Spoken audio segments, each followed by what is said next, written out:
What? Really, that stuff? Yeah, understood. I'll go right away.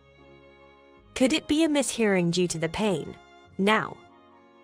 It seems like John said he would go immediately after receiving a call from his sister. My sister can't get to see her favorite band's performance because the train stopped due to a personal accident. I'll give her a lift. After saying that, John opens the door of the backseat where he is sitting. You can go to the hospital yourself, can't you? He quickly takes me, curled up in pain, and my luggage, and gets them out of the car. With your condition, an ambulance should come if you call. Listen, call 911 right away and ask for help. I won't forgive anything happening to our heir. After saying so, he leaves in the car. Please, help me. The number you have dialed is currently not in use. Please check the number and dial again. The number you have dialed is currently pretending to be a machine voice. I repeat this several times.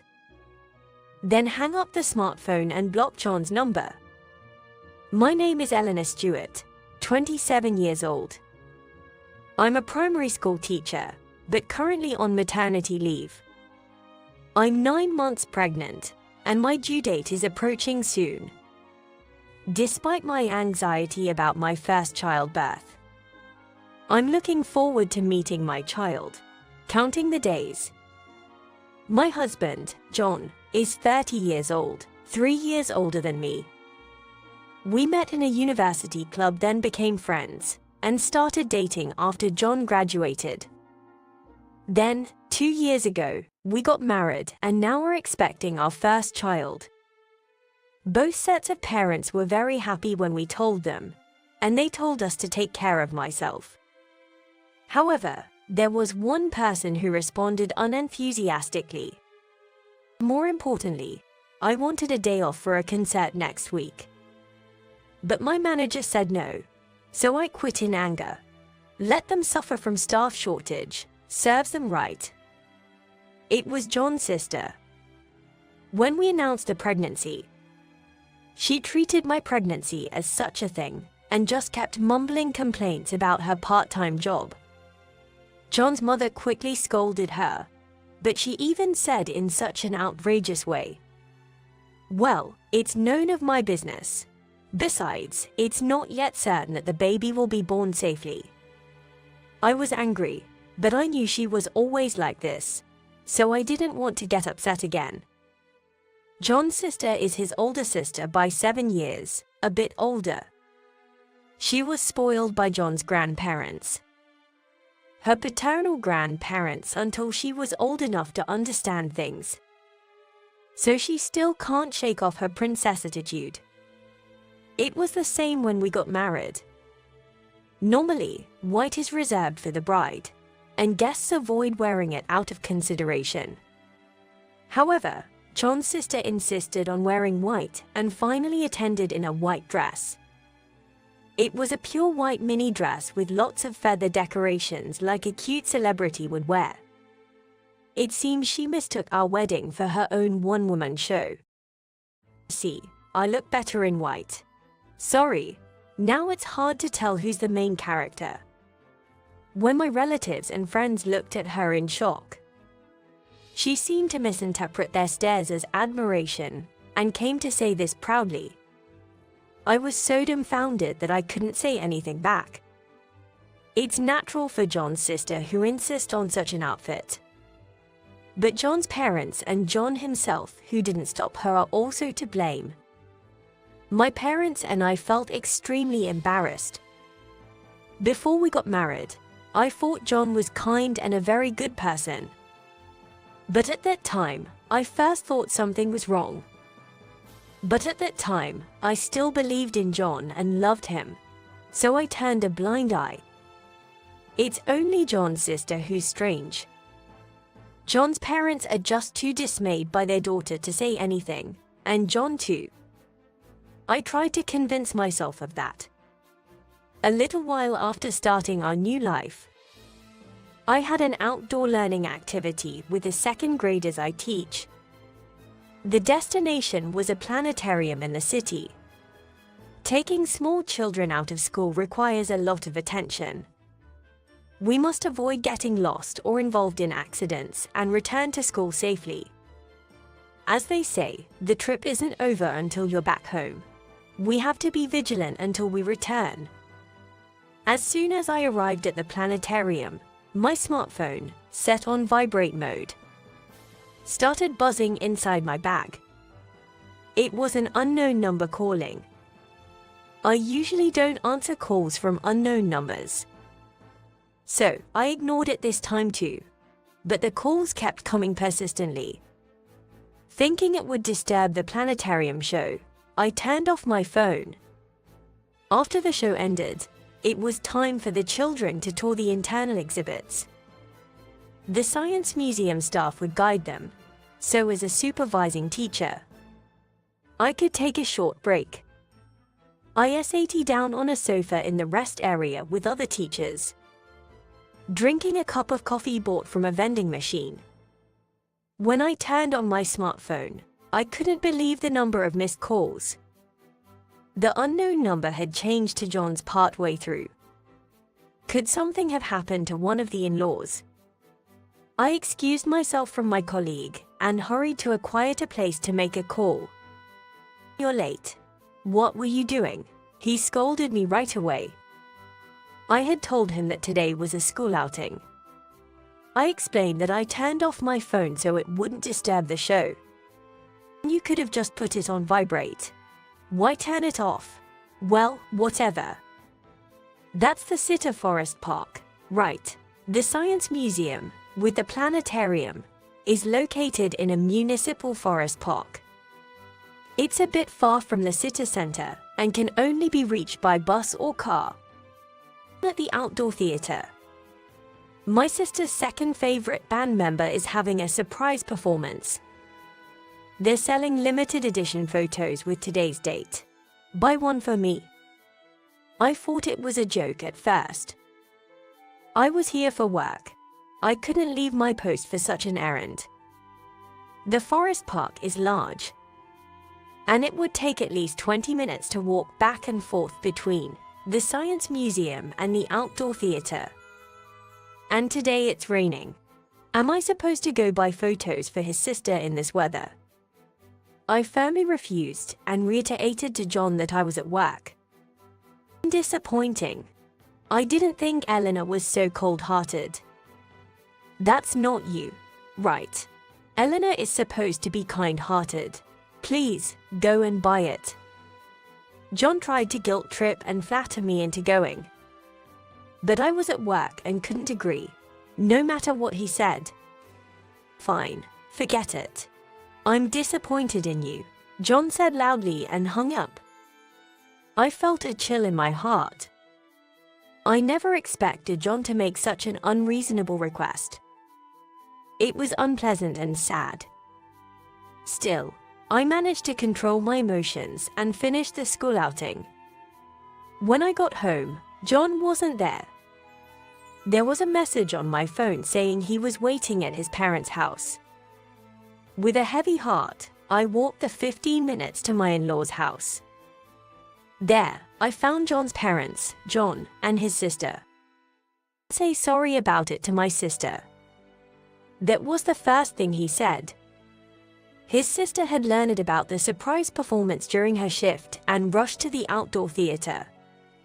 But by the time she arrived, the limited edition photos had sold out. Poor thing, my sister was crying the whole time. His sister was still looking down, sniffling. John was patting her back, making a pitiful face. Their in-laws just looked at me with a sorry expression, but said nothing. It seemed they had no idea what to do with their unreasonable daughter and son. After a while, his sister stopped sniffling, wiped her face with a crumpled idle merchandise towel, and smiled. "It's okay now. But buy me this instead." She thrust her smartphone at me. It was a flea market app screen.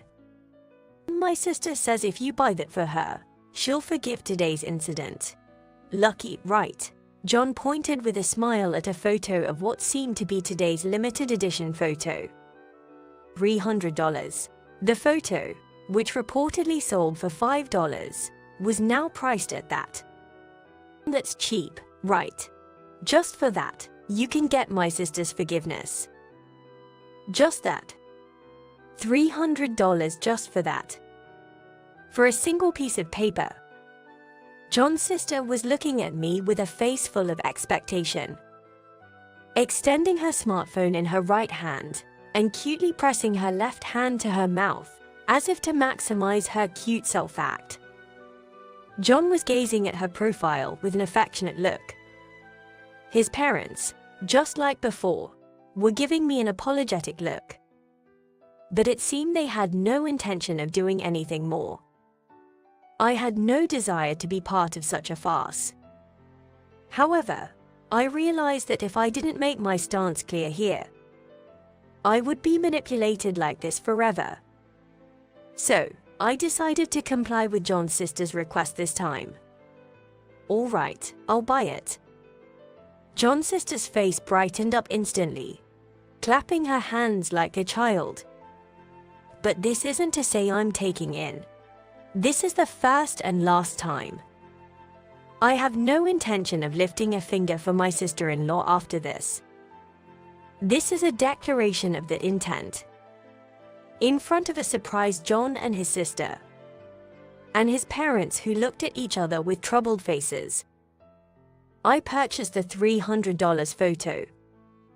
Then, without a word, I left my in-laws' house and went home alone. For a while after that day, John stayed at his parents' house and didn't come back. But suddenly, as if everything had cooled down, he returned as if nothing had happened. I silently accepted it. I had no intention of asking what John's sister did with the photo or having any further involvement with her. If anything more was said or done, I was ready to end our marriage. Perhaps John sensed my resolve, as he never mentioned his sister again. And so, we returned to being a normal couple and led a peaceful life. During this time, I noticed something was off. Suspecting something, I bought a test from the pharmacy and it turned out positive. I was pregnant. When I visited my in-laws to report after several months, his parents were happy. But his sister was still the same, treating it as such a thing. From then on, I never met John's sister again, and my pregnancy progressed smoothly. The baby in my belly was a boy. I wondered what kind of cute child he would be. Finally, the time for childbirth arrived. My water broke, and I hurriedly prepared for the hospital.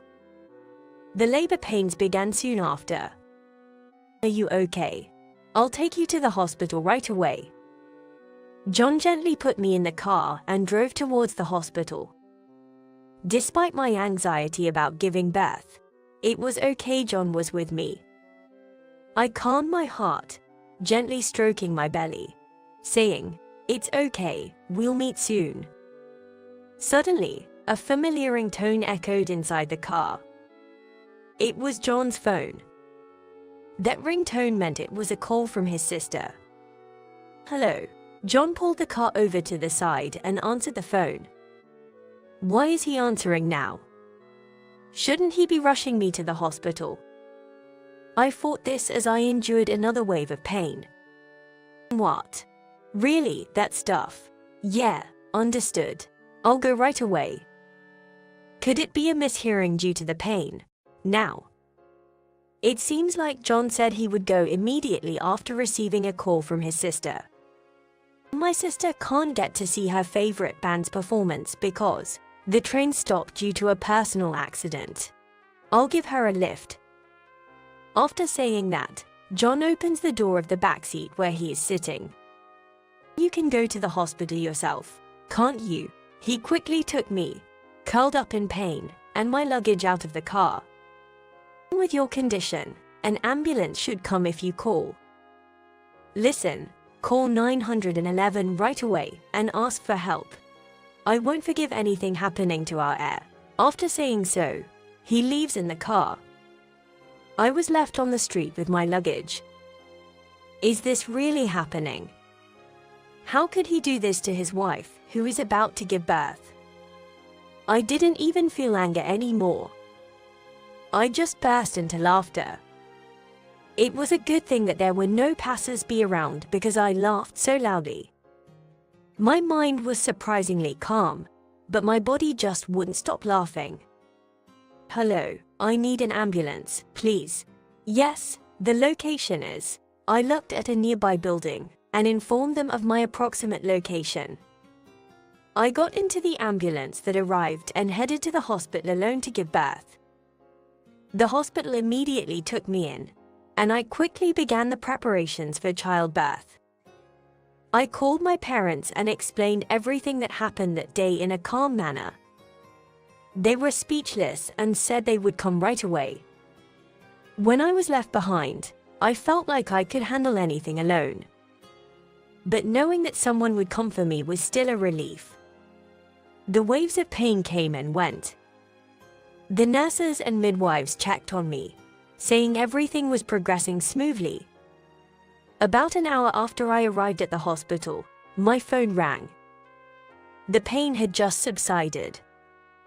So I picked up the phone and saw the last person I wanted to see on the screen. It was John. I ignored it for a while, but he kept calling and leaving voicemails, so I decided to answer. Not because I was concerned about John, but because the constant ringing was unbearable. When I pressed the call button, John's voice came through. "Hello, Eleanor." "Oh, good, you answered." John's voice sounded deeply relieved. Maybe he was worried about the wife and unborn child he had left behind. But that thought was quickly proven wrong. "Please, help me." I thought it was nonsensical. What could a wife about to give birth possibly help him with? Actually, there's been a little accident at a highway rest stop. The number you have dialed is currently not in use. Please check the number and dial again. The number you have dialed is currently. I pretended to be an automated message and repeated it a few times. Then hung up and blocked John's number. I gave birth to a boy safely. It was surprisingly an easy delivery. Perhaps the shocking events had numbed my pain receptors. It was so quick that even the hospital staff were surprised, saying it's rare for a first delivery. Whatever the case, an easy birth is always better.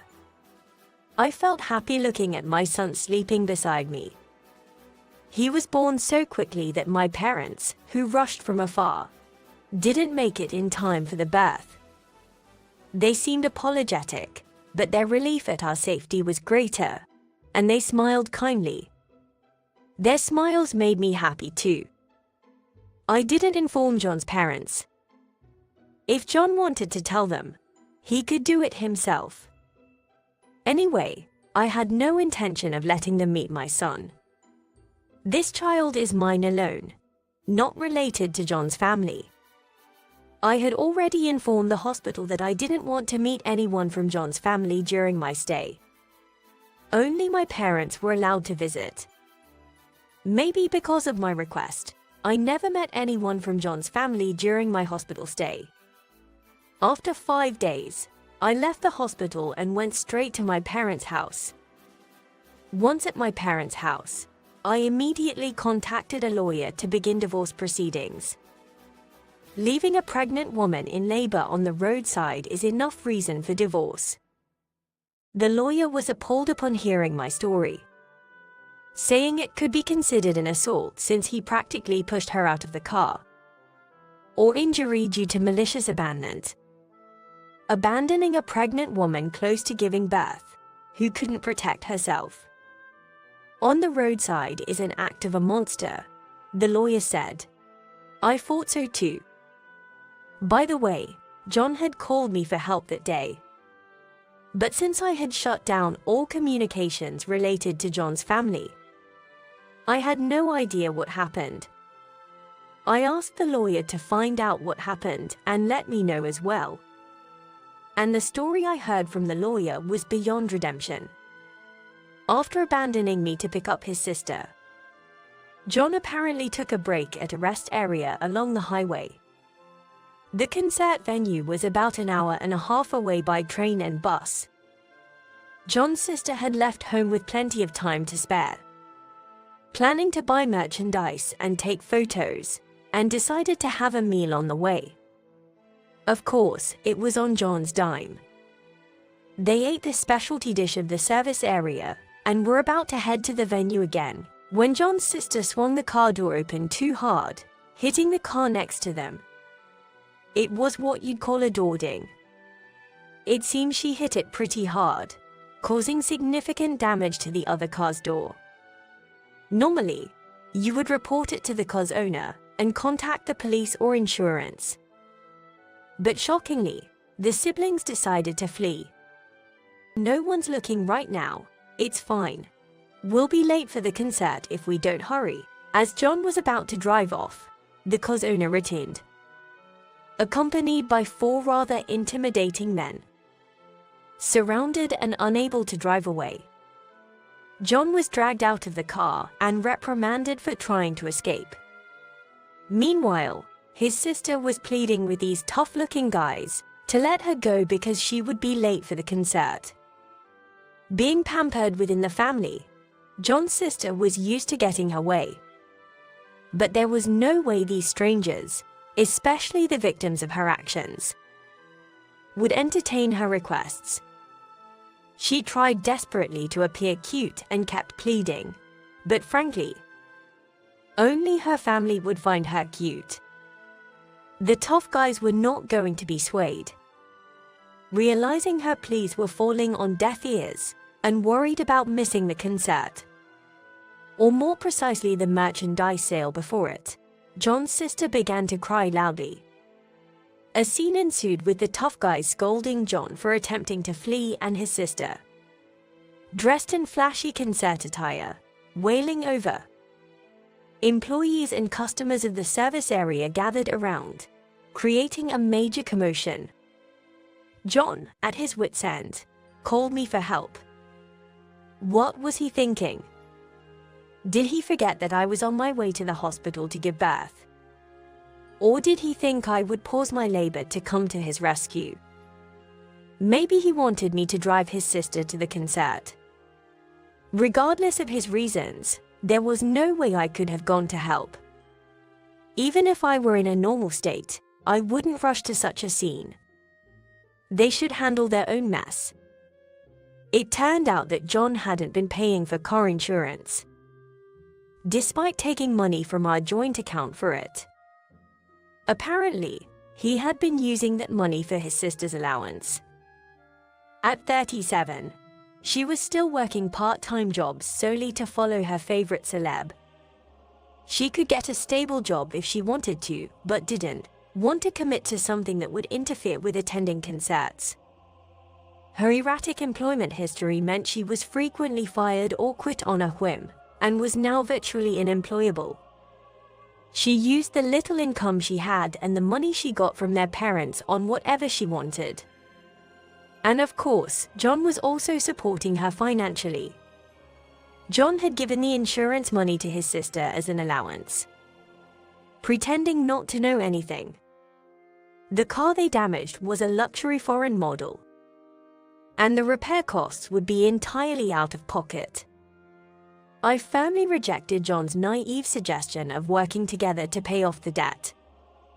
The divorce proceedings were complicated. John was furious with the lawyer, unable to understand why he was being divorced. I just drove my sister, who was going to be late for a concert. Nobody could have predicted such an accident on the way. That's right. John did nothing wrong. It's those men's fault, making a big deal over such a small scratch. Saying so, the two of them seemed to bitterly complain about the victim. It appears that John thought the reason I wanted a divorce was because of that accident. Eleanor is being too sensitive for wanting a divorce over a minor car accident. Tell her to stop joking around and come back home quickly. Exactly. Just for something like that. They proceeded to badmouth the victims, and then it was a tirade against me. John and his sister criticized me together, while their parents silently watched with troubled expressions. I could almost picture the scene unfolding before my eyes. When the lawyer explained that the main reason for the divorce was John abandoning a pregnant woman on the roadside, John seemed genuinely shocked. What? Just for that? But Eleanor safely went to the hospital by ambulance and gave birth to the child, right? There was no problem at all. Really, you're overreacting. Yeah, my sister might have missed her concert because the train stopped. Isn't it natural for me to drive her? John said this with a smug look on his face, and his sister was nodding vehemently beside him. Of course, their parents just sat there with troubled expressions. The lawyer said he was at a loss for words, wondering how to explain the situation. So, he patiently explained that the accident wasn't the main issue, and that John should deal with that separately. He then tried to clarify how serious John's actions were. John kept insisting that since the result was fine, as I had managed to go to the hospital by myself, and everything turned out okay, there was no problem. But after the lawyer persistently explained that both I and the unborn child could have been in danger and that John could have faced criminal charges, John finally seemed to grasp the gravity of the situation. He turned pale, started shaking, and even asked if he and his sister would be arrested. Even at this point, it seemed he was more concerned about himself and his sister than about me and the baby. The lawyer reported with a tone of pity. It was a tough process, but the divorce was finally settled, and I cut ties with John's family. I felt relieved, but John, still clinging to the past, kept calling me and sending messages on social media, begging for reconciliation. Fed up with his persistence, I blocked his calls and messages. Then he resorted to sending letters to my parents' house. In his letter, John claimed he never thought I would be so upset over such a thing. Since the birth was successful, isn't it harsh to divorce over just one mistake? You were supposed to be a more forgiving woman. Give me another chance. Don't you want a daughter next time? It's sad for our son to be an only child. Besides, our son is the heir to the Stewart family. Give him back to me. If you do that, I'll recognize you again as a wife of the Stewart family. It's not a bad deal, right? At first, the tone was somewhat humble, but it gradually became more condescending, which seems to reflect John's sister's influence. This is evident because the letter concluded with the following. So, my sister says she'll forgive you now. Think carefully. I almost laughed while reading the letter, and by the end, I burst out laughing. I had the lawyer send a message that if John contacted me again, I would demand more property division, and after that, he stopped reaching out. I can't help but give a wry smile at the fact that as soon as money was mentioned, he stopped approaching me. It seems that money is more important to him than his own heir. There's been no word from my in-laws. From start to finish, they were like movie extras, people without presence.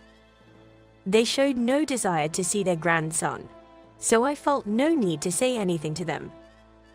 I requested a lump sum payment for the property division and child support, as I couldn't bear the thought of dealing with them for years, and I anticipated that they would eventually stop paying. The payment for the accident and what I demanded amounted to a substantial sum. John had to mortgage his parents' house and take out a loan in his name to pay it off. I just hoped they wouldn't lose their home, but that was no longer my concern. Even the combined property division and child support wouldn't be enough to raise a child to adulthood. Once I feel better and my son settles down a bit, I plan to return to work as a teacher. Fortunately, my parents are willing to help, so we'll manage. I want my son to grow up to be a person who thinks for himself and lives independently. Not like his father or his aunt, and certainly not like his grandparents, who were virtually invisible throughout. It was a regrettable end to my marriage, but I'm grateful for my son. It's just the two of us now, and we'll live a happy life together. And if a new relationship comes along someday with someone who loves my son, I won't hesitate to embrace that new happiness.